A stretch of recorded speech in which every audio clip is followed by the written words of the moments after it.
अस्सलाम वालेकुम क्लास। आज कोड ENG 112 क्लास जो है उसको कोर्स की नेक्स्ट लेक्चर है और उसमें फोकस ऑन कॉम्प्रिहेंशन जो हमारी किताब है उसका यूनिट नंबर 12 हम पढ़ेंगे। ये बेसिकली पैसेज है कॉम्प्रिहेंशन का जिसको आपने पढ़ना है और उसके एट द एंड जो क्वेश्चंस हैं उनको आपने आंसर करना है। But examination point of view से क्या होगा कि कभी कभी ये पैसेज की आपको समरी भी आ जाएगी और ऐसे भी हो सकता है कि आपको पैसेज ना दिया गया हो, सिर्फ पैसेज का पोर्शन दिया गया हो और कहा जाए कि इसका आंसर करें। तो इसलिए आपको पूरे के पूरे पैसेज की समझ आनी चाहिए और उसको याद होना चाहिए ताकि आप में ये कैपेबिलिटी हो कि अगर वो पोर्शन भी दे देते हैं पैसेज का तो आप उसको पूरा प्रॉपर्ली सॉल्व कर सकते हो। वैसा कि आपको पता है कि कॉम्प्रिहेंशन में क्या होता है। कॉम्प्रिहेंशन में आप सिंपली एक पैसेज को पढ़ते हैं और उसके एंड पे जो क्वेश्चन होते हैं उनको आंसर करते हैं। पूरा पैसेज बहुत रेयरली अब एग्जाम्स में आता है, वो सिर्फ पैसेज का पोर्शन देते हैं जिसको आपने पढ़ना होता है। या फिर होता ये है कि वो आपको पैसेज देते ही नहीं है, सिर्फ पैसेज का नाम देते हैं और कहते हैं कि इसकी समरी लिखें। तो आपने उस चीज़ का भी ध्यान रखना है। आज हम क्या करेंगे, पूरा का पूरा पैसेज जो है वो पढ़ेंगे, मैं रीड करूँगा और उसकी जो है ट्रांसलेशन करूँगा, उसका कॉन्सेप्ट समझाऊँगा पैसेज बाय पैसेज ताकि आपको उसकी समझ आ जाए। तो यूनिट 12 जो है उसके पैसेज का नाम है ऑन द प्राउल, ठीक है। और ये लिखा है सैरा बैरल ने। ये इंडिपेंडेंट द इंडिपेंडेंट जो अखबार है उसके अंदर ये शाया हुआ था इन 2005 और उसी पैसेज के अंदर से ये उसी अखबार के ये पैसेज है जहाँ से हम ये कर रहे हैं, ठीक है। मैं रीड करना स्टार्ट करता हूँ। It is the middle of the night on the edge of the world on the fringes of civilization where man and beast have barely left a mark. रात का दरमियानी हिस्सा है और on the edge of the world दुनिया के कोने पे है। On the fringes of civilization, civilization की जो फ्रिंजेस हैं, फ्रिंजेस कहते हैं किनारे, जो सिविलाइजेशन के किनारे हैं वहाँ पे इंसान और हैवान उन्होंने अपने कुछ कुछ सिर्फ निशानात छोड़े हैं उस किनारे पे। इससे मुराद क्या है कि जहाँ पे इंसानी आबादी ख़त्म हो रही है और जंगल शुरू हो रही है, वो जहाँ पे बाउंड्री स्टार्ट हो रही है उसकी बात करेंगे। ना वहाँ पे ज़्यादा जानवरों का अमल दखल होता है ना ज़्यादा इंसानों का अमल दखल होता है, क्योंकि दोनों बाउंड्री से दूर रहते हैं। इंसान जंगलों के किनारे नहीं जाते और जानवर भी शहरों के किनारे नहीं आते, दोनों जो हैं इसको अवॉइड करते हैं। 12 people are sleeping in small nylon tents, ठीक है। 12 लोग जो हैं नाइलॉन की टेंट्स के अंदर जो है सो रहे हैं। Pitch in the scant shelter of 2 towering mountains, और ये जो है उन्होंने अपने टेंट्स कहाँ पिच किए हैं, कहाँ गाड़े हुए हैं, जहाँ पे 2 ऊंचे ऊंचे पहाड़ों के बड़े स्कांट से यानी बड़े मामूली से साए आ रहे हैं। The camp is at the mercy of the elements and here on the edge of the world where the steep rolls relentlessly towards the horizon। और जो कैंप है वो एलिमेंट्स की मर्जी पे यानी मौसमों की, नेचर की रहमो करम पे है। और इधर दुनिया के कोने में with the steep rolls relentlessly, steep rolls से मुराद स्टीप कहते हैं कि समय जो प्लेन है वो जो पहाड़ों का मिलना है वो उधर आके रुक रहा है। टूवर्ड्स द होराइजन, वो आसमान की जानब बढ़ते हुए दिखाई दे रहे हैं। The elements aren't that accommodating, और जो हालात हैं, जो मौसम है वो इतना साजगार नहीं है। ये फर्स्ट पैराग्राफ है, ऐसा कॉन्सेप्ट यहाँ तक समझ लें। अगर लेट्स सपोज आपको यही पैसेज आए का पैराग्राफ ये वाला आ जाता है और उसमें से कोई सवाल आ जाता है, लेट्स सपोज कि ये पैसेज दे के वो कह देते हैं, वो आपसे सवाल ये कर लेते हैं कि how what does the writer mean by the elements, या फिर how did the elements were treating the people, ठीक है, या why were the animals and the human beings avoided the boundary. वो बातें इसमें लिखी हैं, आप उसको देख के समझेंगे, उसको गौर से पढ़ेंगे, कॉम्प्रिहेंड करेंगे। और यहाँ पे आपको हमारा पिछला जो लेक्चर है वो याद रखना चाहिए जिसमें हमने क्या बात की थी, जो हमारी रीडिंग स्किल्स थी, skimming, scanning, speed reading, detail reading, active reading, वो वाली टेक्निक्स आप इस्तेमाल करेंगे इस पैसेज को पढ़ने में। आप एकदम स्किमिंग करेंगे, पैसेज को पढ़ेंगे, अच्छा क्या बात हो रही है ओवरऑल जनरली, फिर आप उसकी स्पीड रीडिंग करेंगे, ओवरऑल पढ़ेंगे, फिर स्कैनिंग करेंगे, उसमें खास खास पॉइंट्स निकालेंगे जिन पॉइंट्स का आपने आंसर करना है अपने क्वेश्चंस के अंदर। सेकंड पैराग्राफ जाने बढ़ते हैं। And but of the occupants of this tents, और इन टेंट्स में रहने वाले रिहायशी कौन है, are they dreaming of sprung mattresses and central heating systems, क्या वो स्प्रिंग वाले मैट्रिसेस, नरम गद्दों के बारे में सोच रहे हैं या फिर प्रॉपरली हीटेड कमरों के बारे में सोच रहे हैं, क्योंकि वो एक पहाड़ी इलाके में तो वहाँ पे बहुत ठंड है। You can bet what they are dreaming of is that sometimes during the next 2 weeks in the Siberian wilderness, नहीं, वो इस बात पे आप शर्त लगा सकते हो कि उनके ख्यालों में, उनके ख्वाबों में ये बात आ रही थी कि अगले 2 हफ्तों के दरमियान इस साइबेरिया की जंगलात के अंदर उन्होंने क्या करना है, they will cross paths with a large rare wild cat. वो अपना रास्ता जो है नापेंगे, मुकाबला करेंगे किसके साथ, एक बहुत ही नायाब बड़ी बिल्ली के साथ।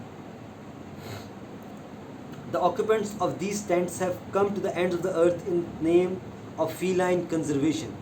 इस टेंट के रिहायशी, ऑक्यूपेंट्स रिहायशी इस दुनिया के कोने में किस लिए आए हैं, फीलाइन कंजर्वेशन के लिए। फीलाइन कहते हैं वो तमाम जानवर जो बिल्ली के ख़ानदान, तो उसमें बिल्ली शामिल है, शेर शामिल है, टाइगर शामिल है, लेपर्ड्स और इस तरह के मुख्तलिफ जो जानवर हैं जो कि फीमेल, जो कि एक कैट फैमिली से हैं, उससे उनका ताल्लुक है, ठीक है, तो उनको हम फीलाइन कहते हैं। तो कह रहे हैं कि फीलाइन फैमिली जो इस तरह के जानवर हैं उनकी कंजर्वेशन के लिए, उनको बचाने के लिए। यहाँ पे आपका सेकंड पैसेज ख़त्म हो जाता है। Third passage, the Altai mountains which form Siberia southern backbone and its border with Central Asia are particularly nurturing. ये जो अल्टाई माउंटेन्स हैं जहाँ पे लोग मौजूद हैं, जो कि साइबेरिया की सदर्न बैकबोन है, यानी साइबेरिया के सदर्न साइड पे, निचले साइड पे, और सेंट्रल एशिया के नॉर्दर्न साइड, यानी ये सेंट्रल एशिया, ये अल्टाई माउंटेन्स हैं और ये ऊपर जो आपका साइबेरिया नक्शे के ऊपर, उधर ये लोग मौजूद हैं। और उधर क्या बात है कि वहाँ के हालात, वहाँ का जो मौसम है बहुत ज़्यादा नर्चरिंग नहीं है, बहुत ज़्यादा अफजाइशी नहीं है, अच्छा नहीं है लोगों के लिए रहने के लिए। Soviet engineers fail to tame the steppe that treks down from the Altai foothills. और जो सोवियट्स थे, यानी सोवियत से मुराद है जो रशिया का पुराना नाम 1989 से पहले सोवियत यूनियन था, यानी वो भी जो थे इधर नाकाम हो गए थे इस पहाड़ी सिलसिले के सामने। फिर 19th सेंचुरी के यूरोपियन जो एक्सप्लोरर्स थे, the 19th century European explorers either got spectacularly lost in the mountains और went native and ended up in what is now Tuva. और जो यूरोपियन एक्सप्लोरर्स थे वो या तो इधर नाकाम हो गए थे या फिर इसी पहाड़ी के इलाके के होकर रह गए, तो एक इलाका इधर टूबा, उधर उन्होंने अपनी ज़िंदगी गुजारना शुरू कर दी थी। But one creature that manage to survive in this lost world is the snow leopard or almost.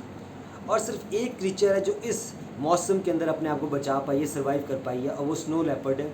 और ऑलमोस्ट यानी या फिर जो सबसे करीब आई है इधर सर्वाइवल के, वरना यहाँ के हालात बहुत मुश्किल है। यहाँ पे थर्ड पैसेज एंड होता है, हम फोर्थ पैसेज स्टार्ट करते हैं।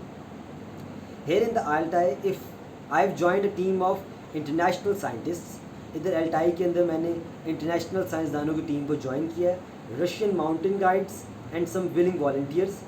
कुछ रशियन माउंटेन गाइड्स हैं, ठीक है, कुछ ऐसे वॉल्टियर्स हैं जो अपने तौर पर इधर आए हैं, who have set up camp in order to help gather information on the region's snow leopard population, जो कि इधर आए हैं कि इस इलाके के जो स्नो लेपर्ड्स हैं उनकी आबादी के बारे में जान सकें। As part of a biosphere conservation holiday, जिनका काम क्या है कि वो बायोस्फीयर जो कंजर्वेशन है उस इलाके की, उसके मुताबिक वो स्टडी करना चाहते हैं। This isolated area has never been studied before and the expedition aims to use data gather to assess the habitat. आज तक ये आइसोलेटेड एरिया, ये अलग थलग इलाका, आज तक किसी ने भी इसके ऊपर स्टडी नहीं किया। और इस एक्सपेडिशन का, इस मार्के का मकसद ये है कि हम जो है यहाँ से डाटा को गैदर करें, यहाँ से इंफॉर्मेशन को इकट्ठा किया जाए और इस हैबिटेट को, इस रहने वाले इलाके को जाना जाए कि इसके बारे में असेसमेंट क्रिएट की जाए। And help predict the remaining resident numbers of this endangered creature. और ये जो स्नो लेपर्ड की एंडेंजर्ड क्रीचर है, इसके बारे में इंफॉर्मेशन हासिल कर सकें जितनी हासिल कर सकते हैं। After surviving our first night at the base camp we meet in the mess tent for breakfast at 7 AM। और जो मेस टेंट है, मेस टेंट क्या होता है, जब आप कैंपिंग में जाते हैं तो एक टेंट अलग से होता है जिसके अंदर मेस होता है, जहाँ पे सिर्फ किचन वाला काम होता है, खाने बनते हैं, ठीक है। वो कहता है कि वहाँ, वो कहती है सैरा बैरल कि हम वहाँ, मैं इनको ज्वाइन किया था और मैं वहाँ पे सुबह 7 बजे जाके मैंने नाश्ता किया, जो कि एक्सपेडिशन के स्टैंडर्ड्स के हिसाब से बहुत अच्छा था। अब स्टार्ट होता है 5th paragraph. Having arrived the night before by land rover convoy. मैं एक रात पहले उधर आई थी लैंड रोवर कॉन्वॉय के साथ, ठीक है। कॉन्वॉय कहते हैं समझ लीजिए कैरावान, ठीक है, एक पूरा एक लाइन ऑफ व्हीकल्स जिसके अंदर वो शामिल थी। और वो सारी व्हीकल्स कौन सी थी, लैंड रोवर्स थी, जो 4 व्हील ड्राइव्स होती हैं और ऐसे इलाकों के लिए अच्छी तौर पे इस्तेमाल की जाती हैं। with 1000 kilometers of Trans-Siberian road under our belts। और वहाँ पे तकरीबन 1000 किलोमीटर लंबी ट्रांस साइबेरियन रोड थी। ट्रांस साइबेरियन से मुराद के कि साइबेरिया के एक कोने से अगले कोने तक। अंडर आवर बेल्ट्स, हमारे कदमों के नीचे, हमारी पीठ के नीचे। We have been treated to a late start, हम लोग जो हैं बड़ा लेट हमने स्टार्ट किया क्योंकि हम लेट हो गए थे। Despite this our group of 8 volunteers looks less than sprightly. A night of cold high altitude air having robbed most of sleep। Even though कि हम सब लेट हो गए थे लेकिन फिर भी कोई भी स्प्राइटली नहीं था। स्प्राइटली से मुराद के स्प्राइट कहते हैं रूह को, यानी हमें से कोई भी पुरजोश नहीं था क्योंकि एक रात की ठंड ने किसी को भी पूरी नींद सोने नहीं दिया था और सब जो थे स्लीपलेस थे। क्लियर। अगली बात, अगला sentence, our departure point the city of Novosibirsk in central Siberia already seems a world away.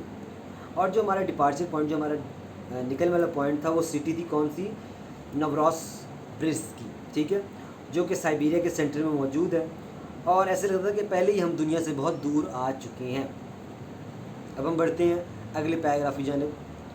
No one knows how many snow leopards inhabit the remote mountains of Central Asia. कोई भी नहीं जानता कि इस central Siberia के या central Asia के remote इलाके में, रिमोट माउंटेन से मुराद है दूर दराज इलाके में स्नो लेपर्ड्स की कितनी आबादी मौजूद है। These endangered animals are at as elusive as they are beautiful. ये जो पुरखतर या जो ख़तरे में है जानवर, जिसकी स्पीशीज़ को ख़त्म होने का चांस है, वो जितनी खूबसूरत है उतनी ही एलूसिव है। एलूसिव कहते हैं धोखा देने वाला, जो पकड़ा ना जाए, जिसको पाया ना जा सके, ठीक है, उसको ढूंढना बड़ा मुश्किल है, ये नज़र नहीं आता, ये छुप के रहता है। Their dusk silver grey coats camouflaging them against the craggy rocks of their high altitude habitat। उनकी जो कोट्स हैं, उनकी जो ऊपर फर है, वो डस्की सिल्वर ग्रे है।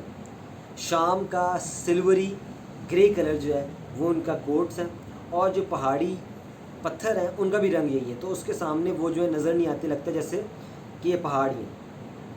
The first photograph of a wild snow leopard wasn't taken until the late 1970s in Pakistan।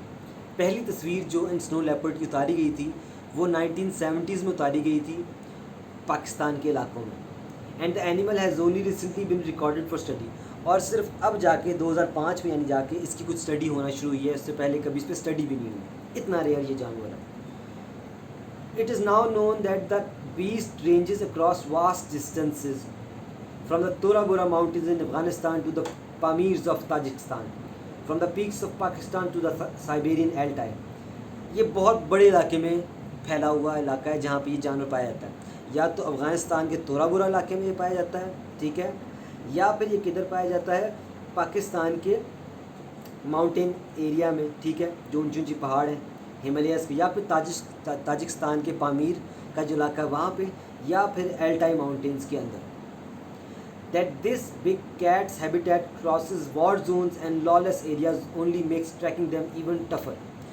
ये जानवर लाकानून वाले इलाके और जो कि जंग से भरे हुए इलाके जैसे अफ़गानिस्तान वगैरह है, उन सब के दरमियान पाया जाता है, इसलिए इसको फिल्माना और इस पर स्टडी करना उतना ही मुश्किल भी है। अगला paragraph, no easy feat for a bunch of armchair conservationist with little or no scientific training. ये कोई आसान काम नहीं है उन साइंसदानों के लिए जिन्होंने ज़्यादातर कुर्सियों में बैठना होता है और जिनकी ऐसा कोई ट्रेनिंग नहीं है फील्ड में निकलने के लिए, उनके लिए काम बहुत मुश्किल है। Along with several guides, our team comprises Ukrainian scientist Vladimir। कुछ गाइड्स के अलावा हमारे साथ एक यूक्रेनियन साइंटिस्ट है, यूक्रेन रशिया के साथ लगता है एक मुल्क है छोटा सा, व्लादिमीर टाइटार उसका नाम है साइंटिस्ट का जो हमारे साथ है। British expedition team leader Tesa McGregor, और ब्रिटेन की जो एक एक्सपीडिशन टीम लीडर है जो एक्सपीडिशंस कराती है वो है टेसा मैकग्रेगर, लड़की है, ठीक है। And Norwegian volunteer and 8 British volunteers, एक नॉर्वे का वॉल्टियर है और बकाया जो है वो 8 ब्रिटेन के वॉल्टियर्स हैं। Tessa's first task as we pant our way up a scree-covered slope is to equip with the basic skills needed to assess the snow leopard's habitat। Tesa का पहला काम ये है कि जैसे जैसे हम पहाड़ों में वो जो स्क्री कहते हैं, बहुत पतली सी बर्फ़ होती है, एक शीट होती है जो नज़र नहीं आती अक्सर बात, एक बड़ी बारीक सी लेयर होती है बर्फ़ की, जो कि नज़र नहीं आती और लेकिन स्लिपरी बहुत होती है। कहती उसके ऊपर जो है उसका काम था टेस्ला का असेस करे और हमें असेस करे, यानी हमें जो है सबको इक्विप करे इक्विपमेंट से कि हम उसके ऊपर प्रॉपर्ली चल सकें स्नो लेपर्ड के इलाके को फिरने के लिए। We are hoping to tally the photos and diagrams you study during our breakfast briefing. हमने सोचा था कि हमने जो ब्रेकफास्ट की जब हमारा नाश्ता था उस वक्त हमने एक मीटिंग की थी, उसमें हमने कुछ तस्वीरों को एसेस किया था, उनको कुछ देखा था और उन तस्वीरों को हम अपने करंट जो नॉलेज हम हासिल करेंगे उससे टैली करें, उससे मैच करें, कंपैरिजन करें और ये जानें कि हमें किस रास्ते जाना चाहिए और हमें कहाँ से बेहतर इन्फॉर्मेशन इस जानवर के बारे में मिल सकती है। Of prey species tracks and feces with a real thing, कि जो हमें तस्वीरें थी क्या उस जानवर के ट्रैक्स के, पैरों कदमों की, और फीसीज कहते हैं जो उसका वेस्ट मटेरियल होता है, डाइजेस्टिव मटेरियल होता है जो वो रिलीज़ करते हैं, ठीक है, उसकी तस्वीरें हैं। उससे हमें अंदाज़ा हो सकता है कौन से इलाकों में ये जानवर फिरता है। यहाँ पे ये वाला पैराग्राफ भी ख़त्म हो गया। अब हम जो है अगले पैराग्राफ जाने पड़ते हैं। Pausing for breath on a rocky bluff several 100 meters above base camp. हम बेस कैंप के कई 100 मीटर ऊपर हमने सांस लेने के लिए एक ब्रेक ली। It's hard to imagine anything could exist here. ये सोचना बड़ा हमारे लिए हैरानकुन था कि इस इलाके में भी कोई चीज़ ज़िंदा रह सकती है। Even down where our tents are pitched at 2200 meters, बल्कि जो 2200 मीटर नीचे हमारे जहाँ पे टेंट्स लगे हुए हैं वहाँ पे रहना इतना दुश्वार है, तो फिर यहाँ पे कौन रहता होगा। The vegetation is sparse. यहाँ पे जो वेजिटेशन है यहाँ पे यानी जो खाने पीने को जो पौधे हैं वो स्पार्स है, स्पार्स बहुत कम है, शाज़ो नाज़र है, दूर दूर तक नहीं है। But as we climb towards the snow line inch by painful inch due to altitude adult lungs, ठीक है। और कहते हैं इसके साथ ये कि जैसे जैसे हम ऊपर जाते हैं तो हमारे जो एल्टीट्यूड के साथ, ऊंचाई के साथ हमारे लंग्स जो हैं वो एडल्ट है, ठीक है। एल्टीट्यूड एडल्ट है, यानी एडल्ट कहते हैं मुसीबत का शिकार होना, ठीक है, परेशानी का शिकार होना। एल्टीट्यूड एडल्ट, ऊंचाई की वजह से हमारे जो लंग्स हैं वो मुसीबत में, क्योंकि हमें प्रॉपर सांस नहीं आ रहा। The grass and scarce alpine flowers all but vanish. और आहिस्ता आहिस्ता हम देखते हैं कि जो ग्रास थी, घास थी, और स्कार्स एल्पाइन फ्लावर्स थे, स्कार्स कहीं कहीं थोड़े थोड़े जो फ्लावर्स थे एल्पाइन के वो भी कम होते जा रहे हैं। ऑल बट वैनिश, सब ख़त्म हो गए। But by the end of the day, दिन के आखिर तक, with not a little supervision from Vladimir, और व्लादिमीर जब हमें नहीं दिख रहा था, उसका ध्यान कहीं और था, we've recorded several signs of mammal life. हमने गौर किया कि वहाँ पे मुख्तलिफ मैमल्स और भी थे जो रहते थे। And are even treated to a sighting of 2 Siberian ibex mountain goat. और वहाँ पे हमें कुछ साइबेरियन आइबेक्स भी मिले। आइबेक्स होती है माउंटेन गोट्स, ठीक है, जिसे हम अक्सर औकात उर्दू में मारखोर भी कहते हैं, जो हमारा नेशनल जानवर है पाकिस्तान का, तो उसको इंग्लिश में आइबेक्स कहते हैं। कहता है वहाँ पे हमें 2 आइबेक्स, कहती है कि हमें वहाँ पे 2 आइबेक्स भी नज़र आए। यहाँ पे ये वाला पैराग्राफ ख़त्म हो गया। अब हम पढ़ते हैं अगला paragraph. These sightings, it soon becomes clear are rare। हमें बहुत जल्द इस बात का अंदाज़ा हो गया कि ये साइटिंग्स हैं ये बहुत रेयर है, इस तरह जानवरों का नज़र आना बड़ा नायाब है। This is not the cuddly side of conservation work. ये कंजर्वेशन काम करने वाला कोई कडली वर्क नहीं, कडली वर्क से मतलब कोई अच्छा साइड नहीं है, ये सबसे मुश्किल साइड थी, वरना नॉर्मली कंजर्वेशन का वर्क आसान होता है। The temperatures were between -5 degree centigrades overnight to 30 degree centigrades during the day. यानी दिन के वक्त 30 डिग्री सेंटीग्रेड था तो रात को -5 तक टेम्परेचर चला जाता था। इसके दरमियान में टेम्परेचर्स वेयर करते हैं, मूव करते हैं। And a sighting here is defined as the slightest sign of life. अगर हमें कोई जानवर की साइटिंग नज़र भी आ जाए तो समझ लो कि वो हल्की सी ज़िंदगी के आसार नज़र आए हैं। 7 days into the expedition and post dinner conversation has become entirely feces focused। कहती है कि 7 दिन जब हम एक्सपेडिशन में हो गए तो हमारे खाने के बाद जितनी गुफ्तगू होती थी उसका सारा का सारा फोकस फीसिस पे होता था, जो वेस्ट मटीरियल है उस बिल्ली का, कि यहाँ पे पड़ी हुई थी, यहाँ पे नहीं पड़ी हुई थी, इसका मतलब वो इस तरफ गई है, उसका डीएनए इस तरह मुतालिक गुफ्तगू होती थी। Complete with digital camera illustrations and GPS position readings, जिसमें पूरी डिजिटल कैमरा की इलस्ट्रेशन तस्वीरें होती थी और GPS पोजीशनिंग होती थी कहाँ कहाँ पे फीसिस पड़ी हुई हैं। The good news is that one of these choice findings may well be feline scat, bagged and tagged to be sent to the snow leopard society. इसमें एक अच्छी खबर ये है कि इनमें से एक चीज़ ये थी कि हमें एक बिल्ली ढूंढनी थी जिसको हमने पहले से किसी ने टैग किया हुआ था, स्टीन ने एक टैग लगाया हुआ था बताने के लिए कि ये बिल्ली जो है हमने गिनी हुई है। जितनी बिल्लियों पर टैग लग जाते हैं इसका मतलब ये बिल्ली गिनी जा चुकी। कोई नई बिल्ली नजर आए तो पता चले कि नहीं यार ये जो लेपर्ड है ये वही लेपर्ड है हमने जो पहले देखा था, ये 13 नंबर है, 14 नंबर है, 34 नंबर है। कहती थी ये एक एक्साइटिंग काम था। अच्छा जी, to the snow leopard society in the UK for DNA sampling. हमारा काम क्या होता है, अगर हमें को मिल जाता लेपर्ड हम उसको पकड़ते, उसका DNA सैंपल लेते और इसको UK की जो सोसाइटी है स्नो लेपर्ड सोसाइटी उधर DNA की सैम्पलिंग के लिए भेजते। The snow leopard excite people, inspire conservationist urges, but there is an awful lot more to this project than cats, said Tessa. Tessa ने कहा कि स्नो लेपर्ड जो है वो लोगों को एक्साइट करते हैं, ठीक है, लेकिन इसके अंदर और भी बहुत कुछ है सिवाय सिर्फ इस एक्साइटमेंट के, इसको देखने के, इसकी DNA सैम्पलिंग के। इसमें बहुत कुछ हम हासिल कर सकते हैं, नॉलेज हासिल कर सकते हैं। It is a whole environment that's at risk है। यहाँ पे पूरी की पूरी जो इन्वायरमेंट है वो पूरे रिस्क में, क्योंकि अगर बिल्लियों को कुछ हो गया, इन कैट्स को कुछ हो गया तो ओवरऑल पूरा हमारा जो इन्वायरमेंटल सिस्टम है, इकोलॉजी है, जो बायोस्फीयर है वो ख़राब हो सकता है, ठीक है। Overgrazing by local farmers and poaching threatens not just the leopards but their habitat and prey species too.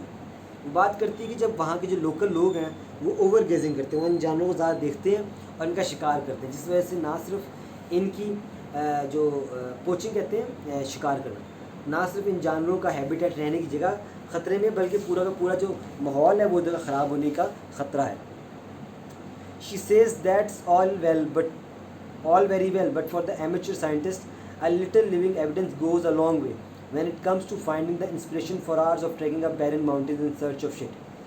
वो कहती है कि ये सब तो बिल्कुल ठीक है, इसमें तो कोई मसला नहीं है, लेकिन जो एक एमेचर साइंटिस्ट है, एक आम साइंटिस्ट है जो कि खुद ब खुद साइंटिस्ट है, इसकी प्रॉपर स्टडी नहीं है, उसके लिए एक छोटा सा भी लिविंग एविडेंस जो है ना वो काफ़ी हेल्पफुल है, उसको तसल्ली मिलती है, क्योंकि उसको इंस्पिरेशन मिल जाती है अगले कई घंटों के लिए कि उसने इन बैरन माउंटेन्स में, इन वीरान पहाड़ों के अंदर जो है उस कैट की शिट को ढूंढना है, उस लेपर्ड की शिट को ढूंढना है, फीसिस को ढूंढना है। यहाँ पे ये पैराग्राफ ही ख़त्म हो गया, अब हम अगले पैराग्राफ तक पहुँचते हैं, ठीक है। ये है हमारा second last paragraph. As it turns out this comes in human form in the shape of Kazakh herdsman name Kompi Petrovich. वो ये बात करना चाह रही है कि बेसिकली कि हमने जो बात की कि वो जो इंस्पिरेशन हमें चाहिए थी, कभी कभी हमें इंसानों से इंस्पिरेशन मिलती, जैसे कि हमें एक कज़ाक हर्ड्समैन था, कज़ाक से क्या मतलब कज़ाकिस्तान का रहने वाला है, उसमें एक शेफर्ड था, हर्ड्समैन से मुराद भेड़ों को चराता है, जिसका नाम कॉम्पी पेट्रोविच था। उसको देख के सबको इंस्पिरेशन हुई कि यहाँ पे कोई ज़िंदा इंसान भी है। Tessa takes across the steppe, Tessa हमें उस मैदान के पूरे दूसरे कोने तक लेके गई। An hour's bumpy drive from base camp towards the mountainous border, जो कि पूरे एक घंटे की बम्पी राइड थी, ठीक है, माउंटेनस बॉर्डर तक कैंप से, विद मंगोलिया, जो कि मंगोलिया के कोने तक जाती थी। वेयर वी फाइंड कॉम्पीज यर्ट, ठीक है, कॉम्पी का हमें जहाँ पे यर्ट मिला। अब यर्ट क्या है? The felt tents favoured by nomadic Asian farmers. वहाँ पे एक टेंट होता है जो किससे बना होता है? फेल्ट का। फेल्ट के कहते हैं खालों से, जानवरों की खालों से टेंट बनते हैं जहाँ पे वो लोग मुस्तकिल रहते हैं।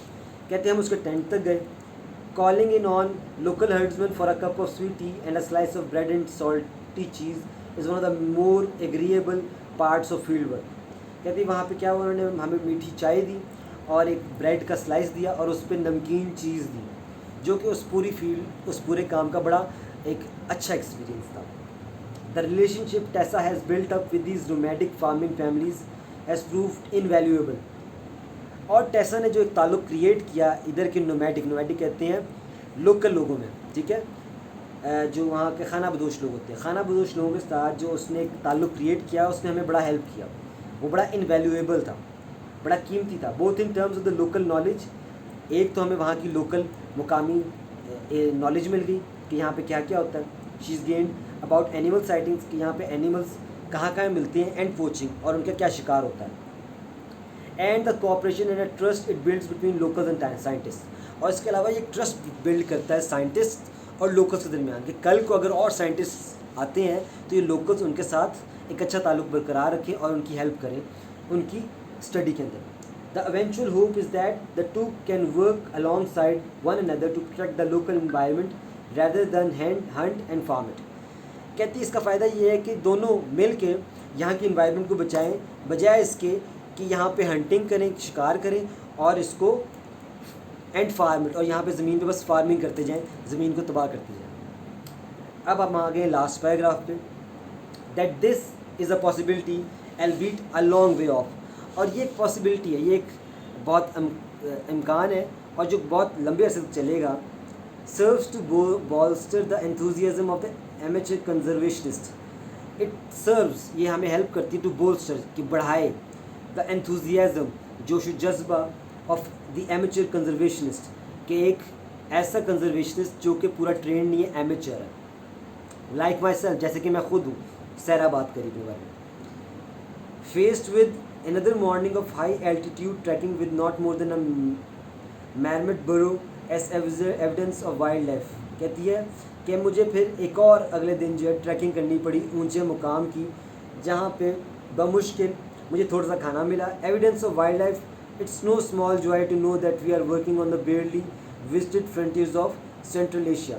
और कहती है कि अब जो है वाइल्ड लाइफ का एविडेंस, अगर हमें वाइल्ड लाइफ नज़र भी आ रही है, वो इतना खुशकुन नहीं था जितना पहले था, क्योंकि अब हमारे लिए वो चीज़ आम होती जा रही थी। सेंट्रल एशिया के जो किनारों पे ही हमें वाइल्ड लाइफ नजर आई।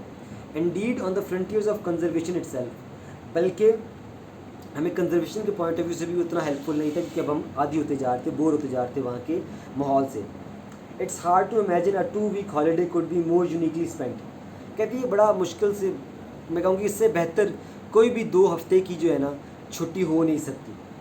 मास्टरिंग रशियन फ्रेजेस, जहाँ पे मैंने रशियन लैंग्वेज के कई फ्रेजेस जो है वो सीखे। Learning how to navigate miles of uninhabited grassland in a 4-wheel drive, 4WD 4-wheel drive. और वहाँ पे मैंने कई ग्रासलैंड्स, मैदानी घास वाले इलाकों में 4-wheel ड्राइव की गाड़ी जो है चलाई। एंड ऑफ कोर्स, और ज़ाहिर बात है, becoming able to identify mammal droppings. Mammal droppings कहते हैं वही शिट को या जो उसकी फीसिस है। और कहती है कि मुझे मैमल्स की मुख्तलिफ जो फीसिस हैं उनमें भी डिफ्रेंशिएट करने का मौका मिल गया। मुझे पता चलना शुरू हो गया कि कौन सी जो शिट थी वो कौन से जानवर की थी। ये भी अपने तौर पे केम था ट्रैकिंग का और कैंपिंग का जो मैंने जाना। As we sit around the campfire, जैसे हम कैंप फायर के इर्द गिर्द बैठे हुए, a purple shadow drawing over the steppe, और मैदान के कोने पे एक हल्का हल्का पर्पल रंग का, ठीक है, कास्ती रंग का जो है एक शेडो, एक साया नज़र आ रहा था मुझे। Another Siberian night folds over us, और एक और साइबेरिया की रात जो हमारे ऊपर छाने लगी। And I decide that while these aren't exactly transferable life skills. मुझे ये तो पता था कि जो मैंने स्किल्स सीखी हैं ये इतनी कोई लाइफ में ज़रूरी नहीं है, ये ट्रांसफरेबल भी नहीं है, यानी इनको और लोगों तक सिखा नहीं सकती। Even then they are nonetheless experiences that will stay with me forever. ये फिर भी वो एक्सपीरियंसेस हैं जो मेरे साथ हमेशा हमेशा रहेंगे। अच्छा जी, यहाँ पे पैसेज ख़त्म हो गया। आपने जो है इन पैसेज को आपने अपने तौर पर रीड करना है, साथ इस लेक्चर को सुने ताकि आप इसके मतलब को प्रॉपर समझ सकें। इस पैसेज के एंड पे आपको जो है कुछ क्वेश्चंस मिलेंगे, आपने इन क्वेश्चंस को सॉल्व करना है। वो सॉल्व करके नेक्स्ट वीक का जो पहला लेक्चर यानी जो मंडे का लेक्चर है, तब तक संडे तक मुझे आपने वो असाइनमेंट बना के ईमेल कर देनी है, ठीक है। ये आपके सेशनल मार्क्स का पार्ट होंगे, तो आपने इस बात ध्यान रखना है। तो आपने वो क्वेश्चंस पढ़ने हैं और उसको जो आपने लिख के मुझे भेजनी है, ठीक है। नेक्स्ट जो हमारा लेक्चर होगा उसमें हम अगला पैसेज पढ़ेंगे और उसके मुताबिक क्वेश्चन दूंगा। तब तक आप इसको गौर से पढ़ें। जिन वर्ड्स का मीनिंग नहीं आ रहा वो कुछ के मीनिंग्स मैंने बता दिए, मेजॉरिटी के बता दिए। जो 1-2 रह गए उनको आप नेट से सर्च कर लें, तो इंशाल्लाह आपको इस पैसेज की समझ आ जाएगी। फिर हम अगली क्लास में मिलते हैं, तब तक अल्लाह हाफ़िज़।